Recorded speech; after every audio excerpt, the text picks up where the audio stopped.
अकूज किचनमध्ये सगळ्यांचे खूप खूप स्वागत. आज मंगळवार आहे आणि आजची दुसरी रेसिपी आहे ती म्हणजे कोबी. स्पायसी कोबी करणार आहे आपण. तुम्ही बघताय मी कोबी बारीक चिरून घेतलेली आहे, पत्ता कोबी. त्यासोबत मिरची आहे, कढीपत्ता आहे आणि कोथिंबीर आहे. स्पायसी कोबीचा अर्थ असा आहे की याच्यात आपण तिखट पण वापरणार आहे आणि मिरची पण, विथ दाल. तर थोडीशी वेगळी रेसिपी आहे, नीट बघा. मस्त खा आणि स्वस्त राहा आणि बघत राहा अकूज किचन. बघताय तुम्ही मी गॅसवर कढई ठेवलेली आहे, तेल पण टाकलेले. आता फोडणी करून घ्या. फोडणी उडालं की कढीपत्ता, मिरची आणि कोथिंबीर टाकून घेऊया. फोडणी उडालेली आहे, आता कढीपत्ता टाकून घेऊया.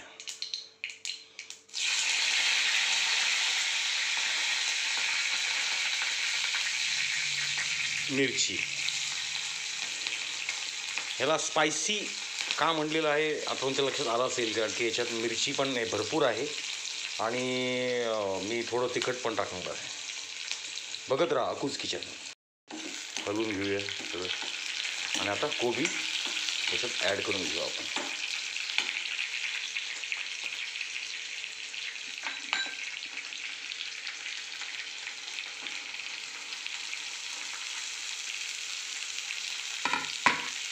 व्यवस्थित परतून घ्यायची तिला. बघताय आपण आपली कोबी मस्त फ्राय होती. फ्लेम अजिबात मोठी करायची नाही, एकदम मंद आचेवर आपल्याला भाजी करायची आहे. खूप छान आणि टेस्टी लागते. एकदा नक्की करून बघा.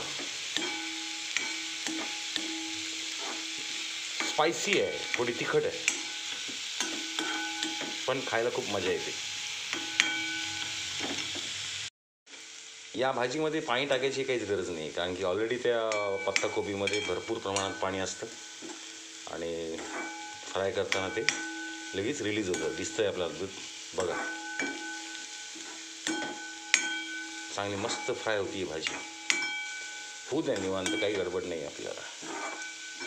बघत राहा अकूज किचन. आजची रेसिपी स्पायसी कोबी, स्पायसी दाल कोबी म्हणा. आपली कोबी आता चांगली शिजली आहे. आता आपण याच्यात डाळ ॲड करून घेऊया. डाळ सकाळीच मी वाफवून घेतली होती.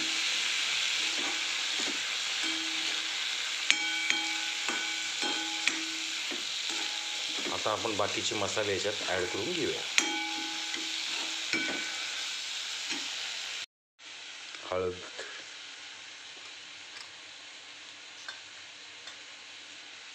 थोडं तिखट,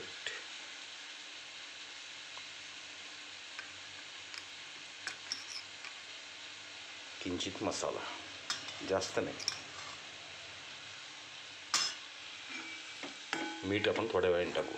त्याला मिक्स करून घेऊ छान. मस्त झाली आहे भाजी आपली. आता कोथिंबीर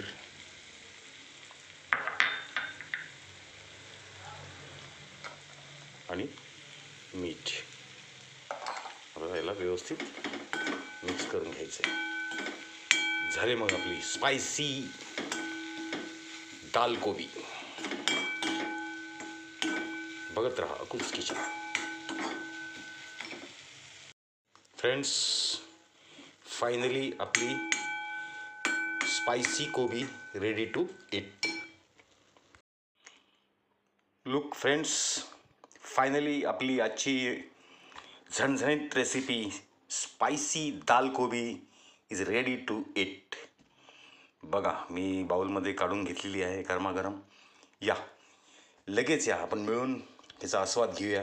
पोळीसोबत, भाकरीसोबत, भातासोबत, कशासोबतही आपण खाऊ शकतो. एकदा नक्की करून बघा, नाही तर सरळ माझ्या घरी या, मी आपली वाट बघतोय. नक्की या. खूप खूप धन्यवाद आणि मनपूर्वक आभार. बघत राहा अकूज किचन. थँक्यू.